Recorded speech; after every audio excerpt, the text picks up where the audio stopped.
Az első kapcsolatom a street art-tal az tulajdonképpen nem is magából a street artból indult nálam, hanem magából a graffitiből.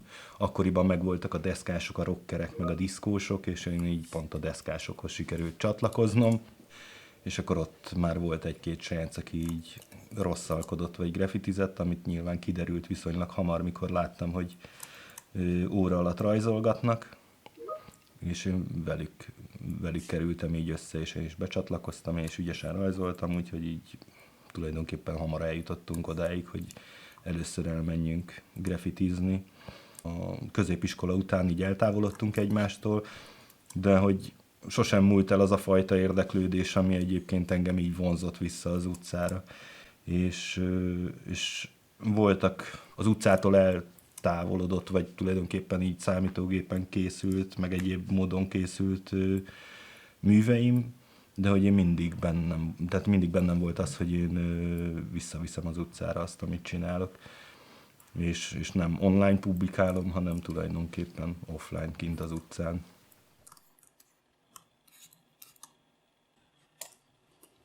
A street art attól tud önazonos maradni, hogy az utcán jelenik meg. Tehát, hogy én ezért nem feltétlen érzem sokszor jó koncepciónak azt, hogyha a street artot megpróbáljuk galériába beszorítani. Tehát az olyan, mintha tényleg levennénk egy vasajtót és bevinnénk a galériába. De az még mindig jobban megmutat, vagy jobban kifejezi magát a street artot, mint hogyha valaki egy ilyen beltérben fehér falra felfest valamit.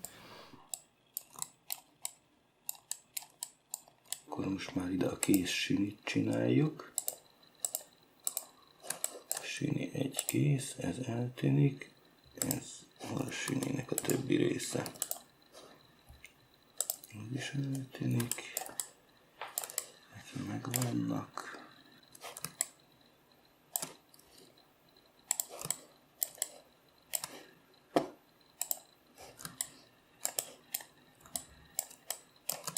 Hát ez nagyjából ennyi volt.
ez a sok hype, tudod maga jelenti, boss fight. Piros a szem, ide pilóta kell, nehéz súlyú lettem, mindenki kilóra vesz. A vérben máshol is fel, fullosan lúdos a szert, elvégre készül a faszi. Hát igazából ugye vannak printek, amik voltak a galériában eladásra, meg voltak olyan művek, amik ugye ott nem lettek eladva, és akkor azok itt maradtak nálam. Ezekről van, ami van keretben, van, ami nincs. Van egy-kettő olyan, ami pizzás dobozra készült. Volt egy közös közreműködés egy pizzázóval. Szerintem itt van belőlük, aha igen, ezekből van egy pár itt. Volt ez a viszonylag nagyobb, és akkor az ugye ez egy pizzás doboz volt a felület. És abból készült egy-kettő, ami még megmaradt. Meg vannak még alapanyagok, amiket nem használtam föl, vagy legalábbis ilyen háttéranyagok, amire lehetne valamit csinálni. Úgyhogy ezeket még gyűjtöm, hogy hát ha egyszer lesz belőlük valami. Teljes dobozhoz tartozó, ilyen már le van vágva, le van festve, csak be kéne fejezni.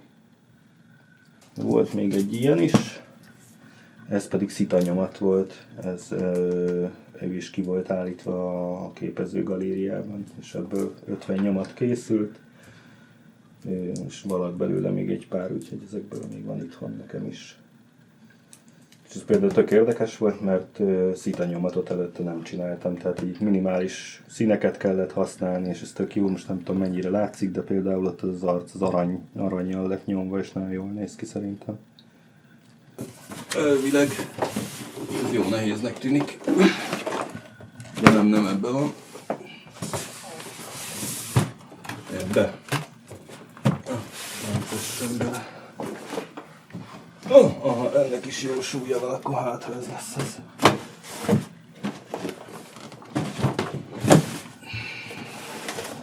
Aha, igen, ebben van egy ilyen, ezt mindjárt kiveszem. Volt egy ilyen teljes doboz, amit így kiöntöttem gipszből. Csak sajnos így nem annyira látszik rajta a felirat, de ez tulajdonképpen az a teljes doboz kiöntve, mint amit az előbb mutattam. Ez egy cápa volt, és tulajdonképpen ugye az egész, ez egy Damien Hirst műnek az átirata, amiben ő igazából élő, illetve nem élő, hanem preparált cápa került bele egy ilyen óriás tartályba, és akkor tulajdonképpen ő azt döntötte meg azzal, hogy nem is annyira veszélyes, amitől félünk, mármint mondjuk aki a cápától fél, és akkor ott élőbe lehetett megtekinteni, és ebből ő csinált párat, mert nem sikerült mindig jól a konzerválás, és akkor feloldódott a cápatetem az anyagba, amiben kiállították, és akkor én ebből csináltam 3 különböző cápafajtát. Ez egy Hanna-Barberás volt, csináltam valamelyik Pixar animációhoz, illetve még a Cápali és Cápetiből volt szintén cápa, és ezt vittem a kiállításra, plusz csináltam egy objectet is, amiben volt 3D printelve egy cápa, azt meg tudom mutatni, most elvileg nincs benne már víz, de amikor ki volt állítva, akkor tettem bele vizet, és akkor tényleg úgy nézett ki, mint hogyha a Damien Hirst cápa tank lett volna kicsibe megcsinálva.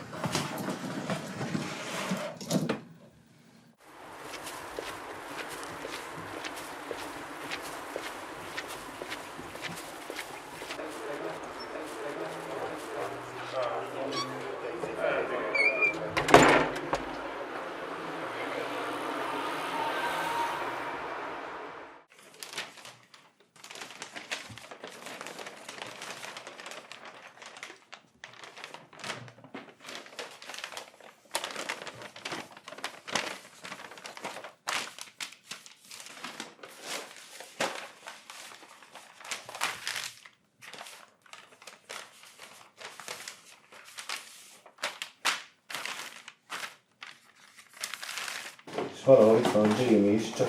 itt van Jamie is.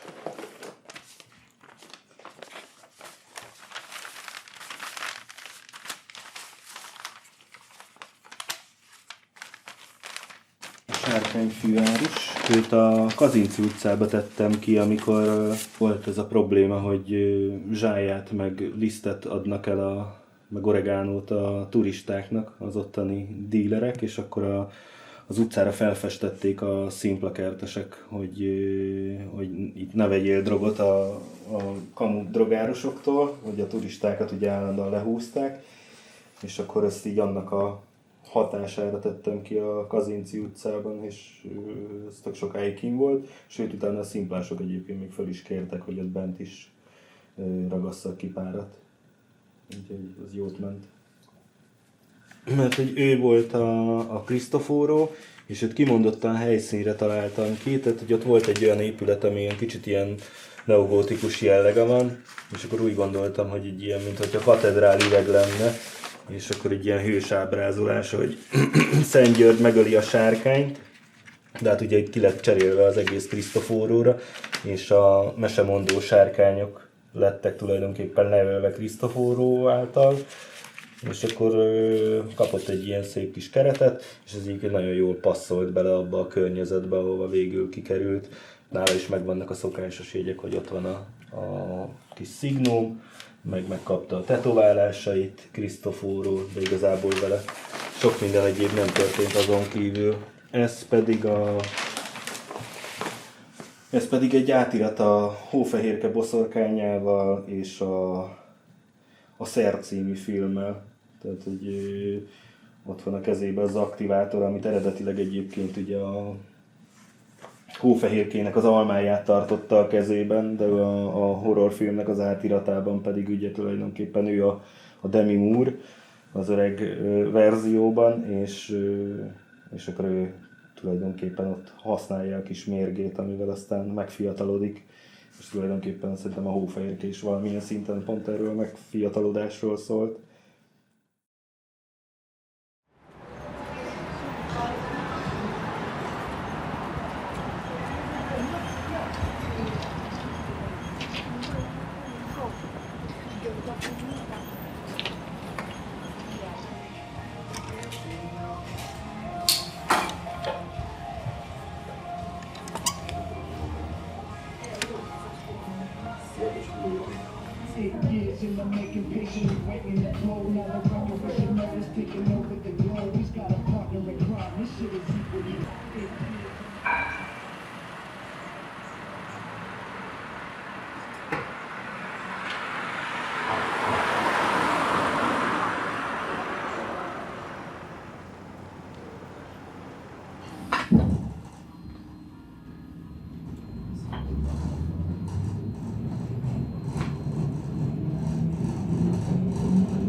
Szerintem a hazai street artban talán vagy kevesebb a lehetőség, vagy kevesebb az alkotó, és ezáltal egyrészt könnyebb talán egyéneknek előrébb jutni, ugyanakkor mivel nagyon kevesen vagyunk, ezért kisebb is talán az összetartó közeg, és így nehezebb elérni dolgokat benne talán. Tehát, hogy ugye nálunk is most már ezek a tűzfalfestések, meg tulajdonképpen a városkép díszítéséhez vagy szépítéséhez tartozó street art, az itthon is alakulgat, ugyanakkor nálunk nagyon ritka, vagy most már egyre ritkább az, hogy csak magát a művészt kérik föl, és azt mondják, hogy a te stílusodban álmodj oda valamit, hanem ugye az szokott lenni, hogy a városképbe illeszkedően mondjuk legyen CC 6-3, akármi. Még mindig nem tartunk ott, mint a környező országok, hogy erre kimondottan fesztiválokat szerveznek. Legalábbis a street art vonalon, a graffiti vonalon azért volt egy-két fesztiválunk, ami külföldi meghívottakkal is tudott együtt dolgozni. De street artból ilyenre nem annyira emlékszem, hogy lett volna.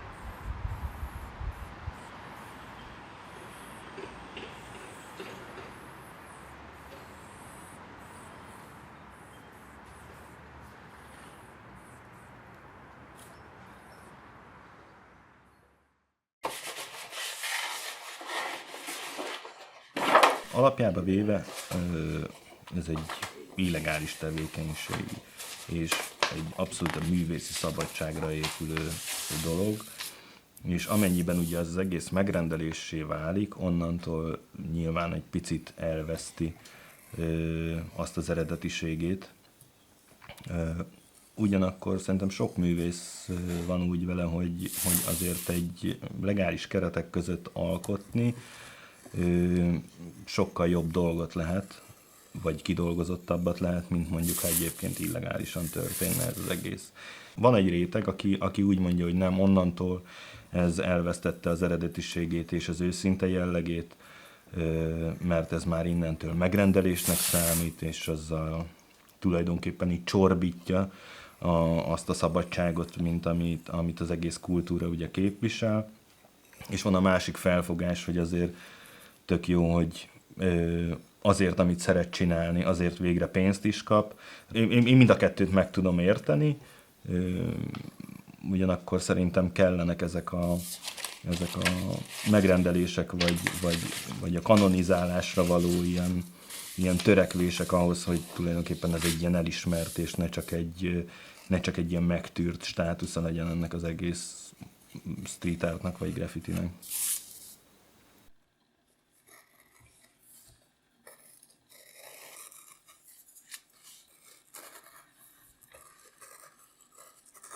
A klasszikus művészeti világot egy picit talán zavarja, hogy ugye függetlenül attól, hogy egyébként milyen művészeti előképzettsége van egy-egy alkotónak, ez mégiscsak egy olyan művészeti forma, ahol mindenki a saját szabad akarata szerint alkot, és nincsen kurátori tevékenység, nincsen leszabályozva, hogy mi kerülhet ki, mint mondjuk egy galéria falára, hanem itt, akinek elég bátorsága van, az vagy úgy érzi, hogy elég jó a művészete, az meg tudja csinálni az utcán. Az embernek inkább töke van, mint mondjuk tudása vagy tehetsége.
Street artnál én kimondottan azt szeretem, hogyha egy alkotás úgy tud megjelenni, hogy tudja képviselni önmagát, ugyanakkor a környezetéből nem vesz el, vagy illeszkedik hozzá, és van egy ilyen kimondott. A street artnál ugye nyilván ez a játékosság az, hogy az utcán van, és tud játszani mondjuk az utcai elemekkel, az nálam az már egy jó kiinduló pont az, hogy valamit szépnek tartsak. De egyébként tulajdonképpen az összkép fogja meghatározni azt, hogy mi esik a szép kategóriába, és mi az, ami még nem éri el azt.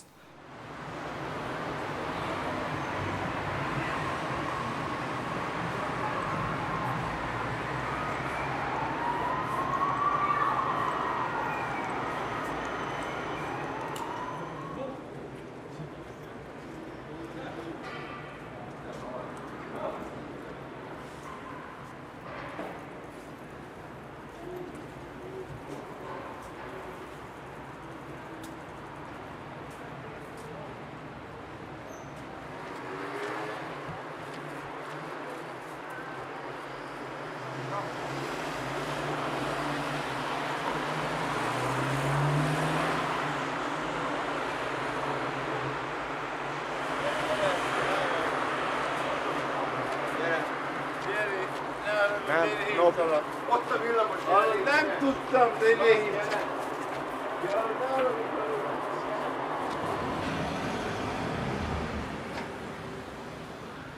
Nekem mindig voltak így a klasszikus művészeti vonalon egy olyan alkotás, ami nekem annyira tetszett, hogy én ezzel valamit akarok csinálni, és akkor az Arnolfini házaspárt például feldolgoztam. Én úgy vagyok ezzel, hogy ezeket a karaktereket főként magamnak csinálom, és hogyha másnak tetszik, vagy ezeket a műveket magamnak csinálom, és hogyha másnak tetszik, akkor ez egy ilyen win-win szituáció. De hogy én ezeket akkor is megcsináltam volna valószínűleg idővel, hogyha mondjuk ez senkinek nem tetszik.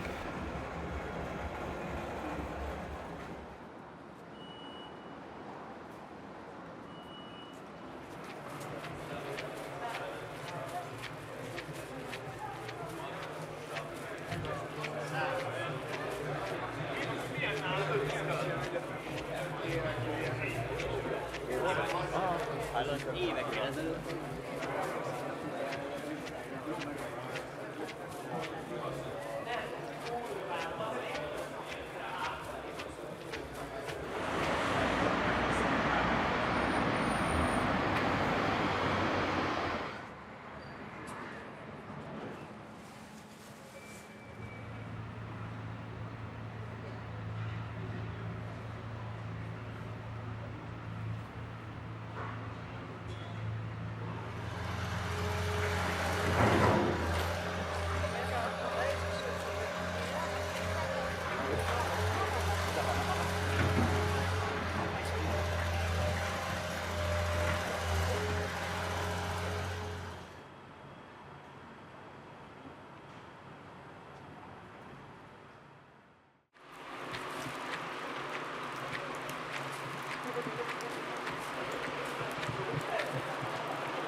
Az érdekes kérdés, hogy a meglévő képeket, ami már ugye van egy eredeti szerző, aki ezeket valahol megalkotta, azokat mondjuk valaki újra dolgozza, vagy egy parafrázist csinál rá, és az hol kezdődik és hol ér véget ez, hogy ezzel bármilyen trademark jogot, vagy felhasználási jogot, vagy bármit sért.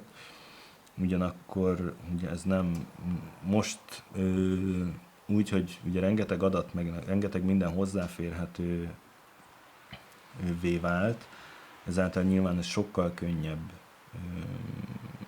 képeket újrahasznosítani, vagy zenéket, vagy bármit. Én azt mondom, hogy nagyon nehéz meghúzni ezt a határt. Ugyanakkor szerintem ennek az egésznek viszont nem szabad gátat szabni. Tehát, hogyha mindent leszabályozunk, akkor valószínűleg egy lázadás lesz a vége. Sőt, ahogy egyébként maga a street art vagy a graffiti az önmagában egy ilyen lázadás. Tehát, hogy én nem fogom megkérdezni, hogy ez most oda kerülhet-e, hanem azt oda fogom tenni. Az, hogyha mindenre ráhúzzuk ezt a jogi parafrázist, vagy hogy nem lehet újra gondolni dolgokat, akkor tulajdonképpen megállunk gondolkodni, és nem haladunk előre.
Milyen jó az, és 50-es is jó. Teljesen figyelj. Mikor lesz a dráma, hogy mennyi? Ó, már egy 20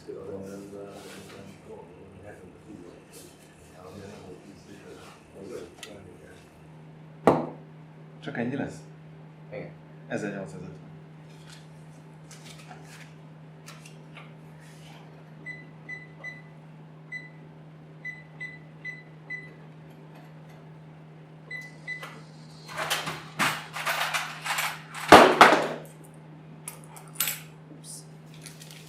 Köszönöm. Köszi.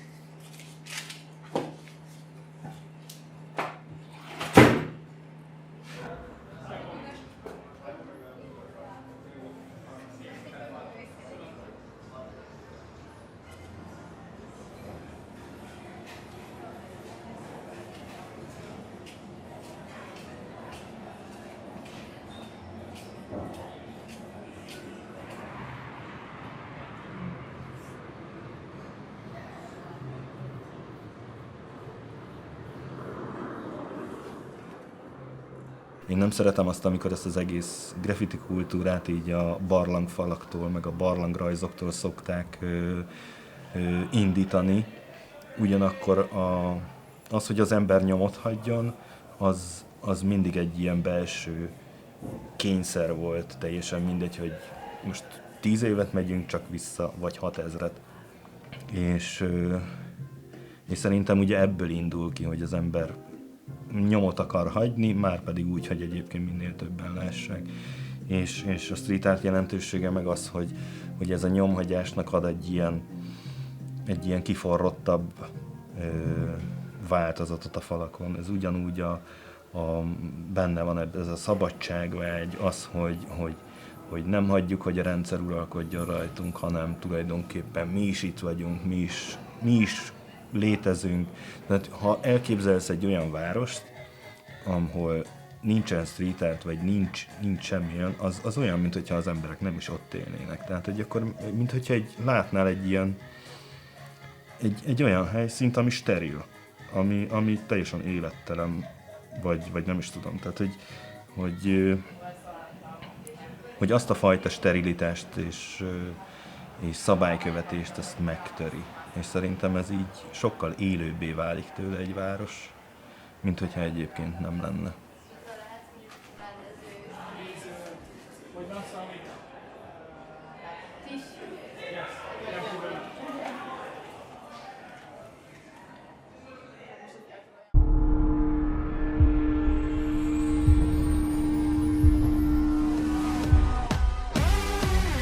Don't you know you got to pump it up? Don't you know?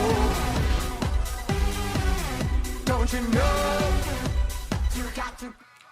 Vannak olyan ötletek, amiket úgy érzek, hogy lehet, hogy egy picit nehéz befogadni, vagy nem annyira egyértelmű, mint amennyire nekem egyértelmű, úgyhogy szoktam ilyen kis videókat összevágni arról, hogy nagyjából mi az a mashup, amit az utcára kiviszek, mint például ennél, hogy a Szer című filmet összemontázsoltam a Hófehérkével és a Boszorkánnyal.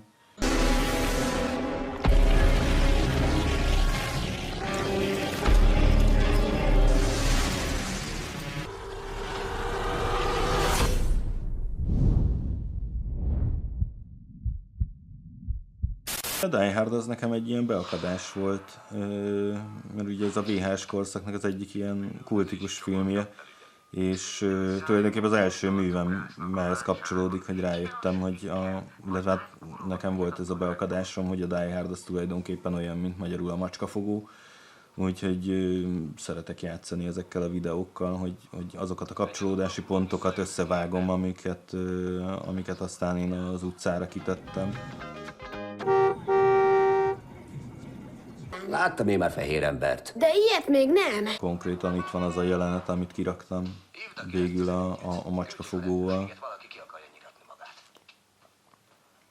Aztán tűnés az iskolába, igen?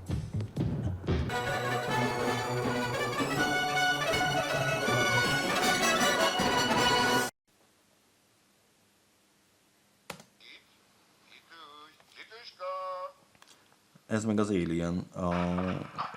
Nagyon szerettem azt, hogy tulajdonképpen nekem szimpatikus ez, hogy ilyen kontrasztot lehet létrehozni, hogy vannak ezek a cuki karakterek, mint a Fragból a macska, és akkor ott van mellé egy horrorfilm, ami nyilván megnéztük a mesét is, de azért gyerekkorban az ember már úgy elkezd ismerkedni a horrorfilmekkel, úgyhogy sutyiba én például megnéztem az Alient, és ez is egy ilyen tök meghatározó filmes élmény nekem, úgyhogy úgy gondoltam, hogy ebből a kettőből vágok össze valamit.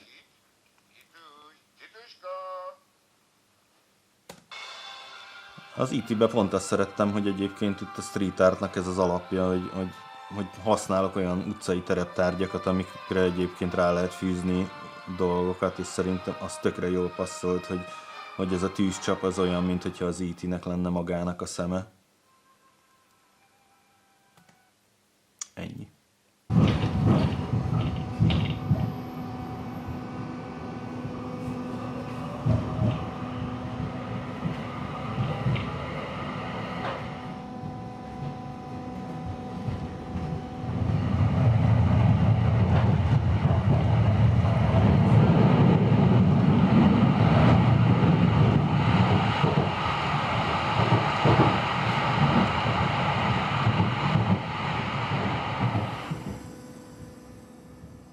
A graffitinél és a street artnál is szerintem mindig fontos az, hogy azért egy minél nagyobb közönséghez jusson el.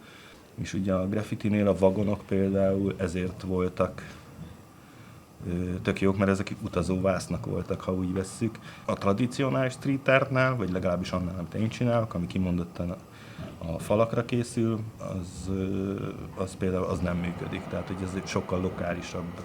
Nyilván törekszem a feltűnőségre, de a lebukásra nem. Tehát azért próbálom úgy kihelyezni a dolgokat, hogy én még biztonságosan ki tudjam tenni, viszont a nappali fényben minél több ember lássa.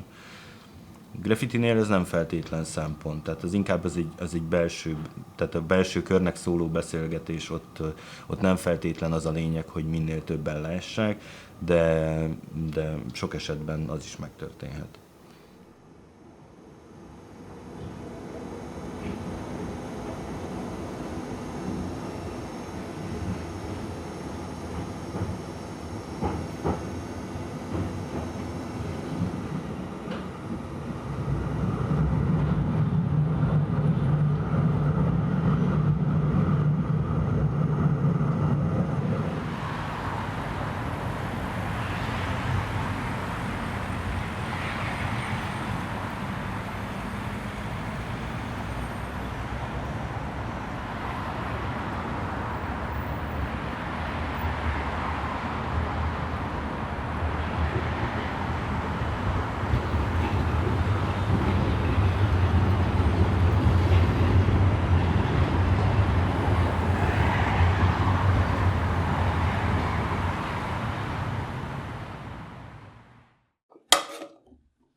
Csiriz recept plakátoláshoz. Hozzávalók. SBJ list 1 adag, víz 4 adag, ezt csomómentesre kell keverni, egy csipet só, ha esetleg valaki meg akarná kóstolni, és egyébként palacsinta tészta állagúra kell összerottyantani, és kész is.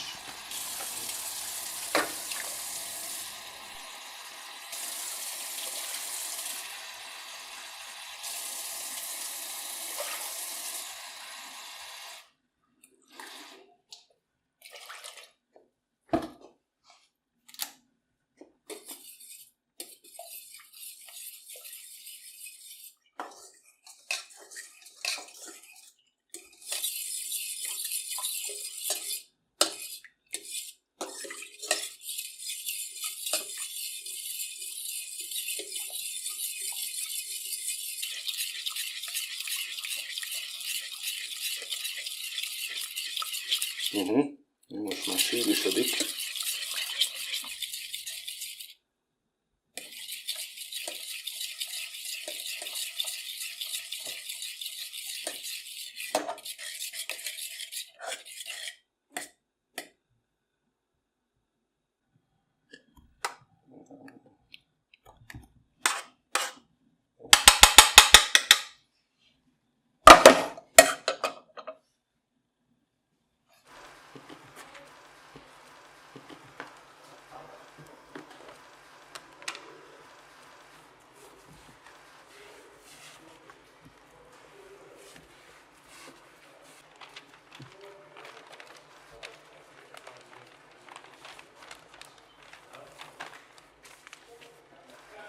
Magyarországon például politikai street art viszonylag kevés van, vagy ami van, azt ugye lefedi a Kétfarkú kutyapárt. Általános üzeneteket, ami jól működik, szerintem az sokkal kevesebben tudnak jól átadni.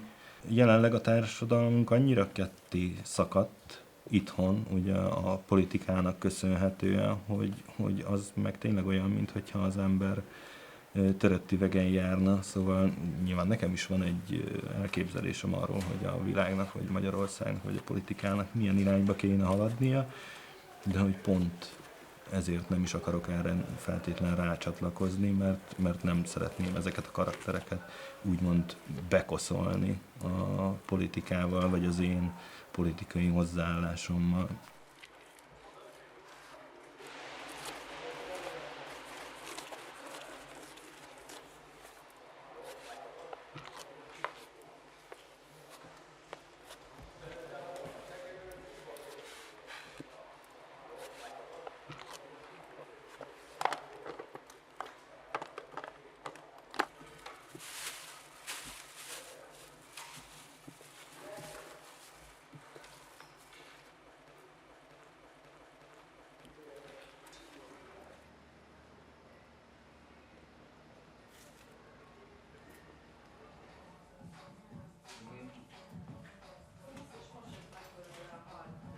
tulajdonképpen a street art és a graffiti az egy tőről fakad. Ugyanúgy az utcánalkotás vagy az illegalitás az, ami a része. Az OCAPS jelentősége az, hogy egy közös teret biztosít a graffitinek és a street artnak. Rengeteget foglalkozik graffiti tematikájú kiállításokkal, magazin bemutatókkal, de tulajdonképpen az első egyéni kiállításom nekem is náluk volt.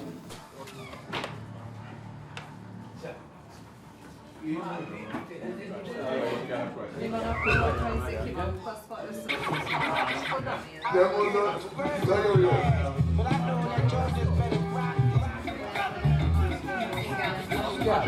A folyton állott. Egy nálad van, és akkor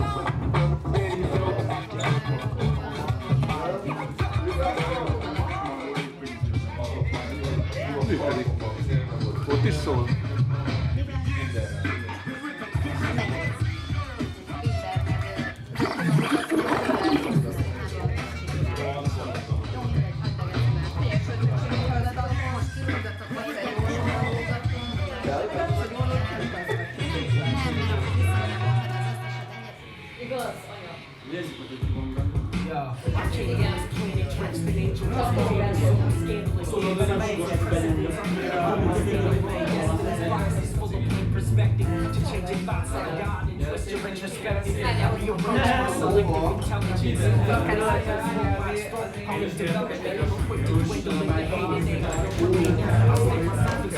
Situations, fuck the danger, and fuck the nature. I'm so sick of lies, proving lies, while the true pies in every single scope I divide. Who's Christ? The wisdom of the prophet, feeding off believing in me. So ready breaks the meaning of deceit.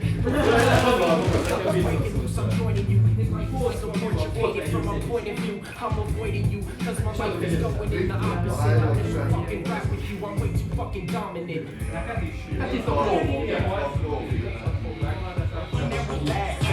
Be the one that can't have it. You be the one that gets your ass cracked. You be the one that's taking live brands. You be the one that's got the blood from the blood hands. You be the one with the head by 7 days. Still dressing like the 80s. You be the one that gets checked in emergency.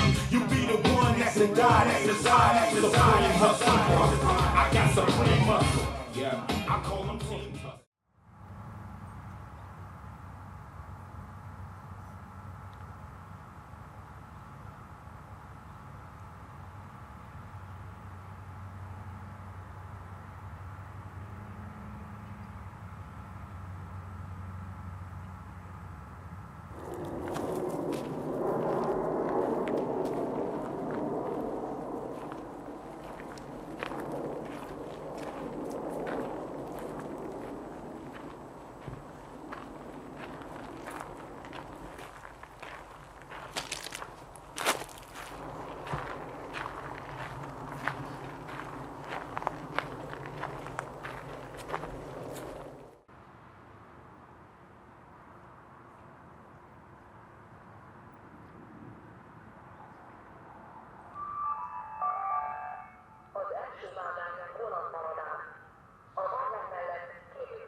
nem ez lett életem visszajavítása.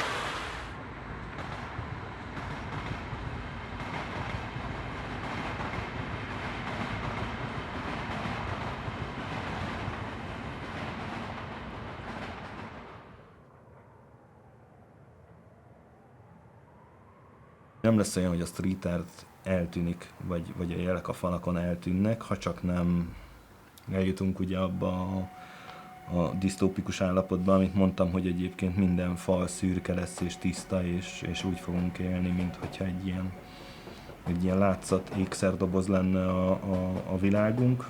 Úgyhogy én bízom benne, hogy egyébként a street art önmagában biztosan fennmarad, fejlődik és helyet követel magának. Úgy nem lehet megírni a művészettörténetet, hogy kihagyjuk ezeket a dolgokat belőle, függetlenül attól, hogy maga az elit művészeti közeg akar-e vele foglalkozni, vagy úgy akar csinálni, mint hogyha ez nem létezne.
Szeretném folytatni, amíg bírom erővel, idővel és nyomtatópapírral. Vannak olyan terveim, amik nem tudom, hogy megvalósulnak-e. Ugyanakkor nem feltétlen, tehát hogy az eredeti kiinduló ponttól, hogy azt, hogy én az utcára viszem ezeket a műveket, és felragasztom a falakra, azt a részét biztosan nem akarom elengedni.